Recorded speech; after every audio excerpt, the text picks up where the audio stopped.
King Midas and his golden touch. Long ago, in ancient Greece, there lived a king who absolutely loved being rich. Collecting gold was his favorite hobby. He filled his palace with lavish ornaments and even gave his little daughter golden toys encrusted with jewels. One day, King Midas, for that was his name, was strolling through his gardens when he saw a creature asleep in the flower beds.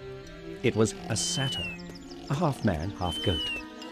The satyr, a servant of the god Dionysus, was sick and grubby.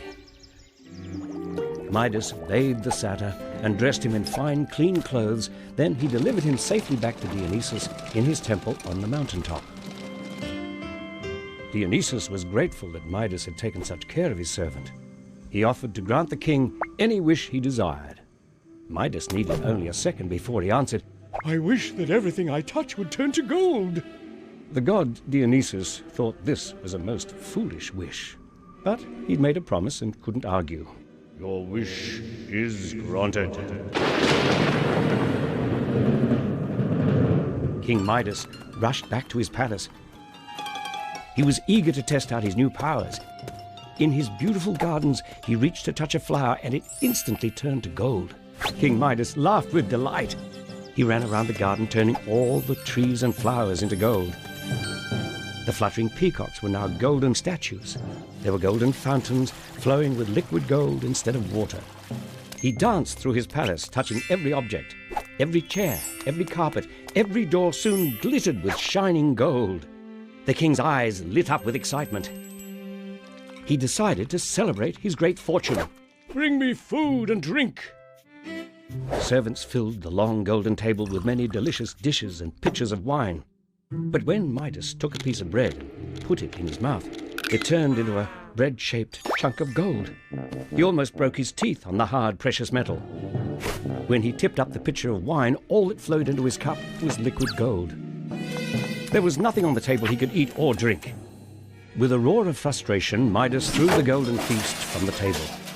He had no idea what to do. He couldn't play with his pet dog because he'd turned into gold.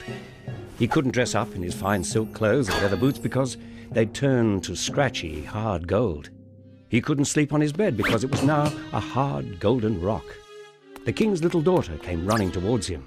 "Father, why do you look so angry?" Midas smiled. Of course, his delightful girl would cheer him up. "My darling one." He reached out his arms, but the instant he swung her into the air, he realized his terrible mistake. His daughter, too, had turned to gold. She was now a cold statue that couldn't laugh and couldn't embrace him. King Midas was distraught.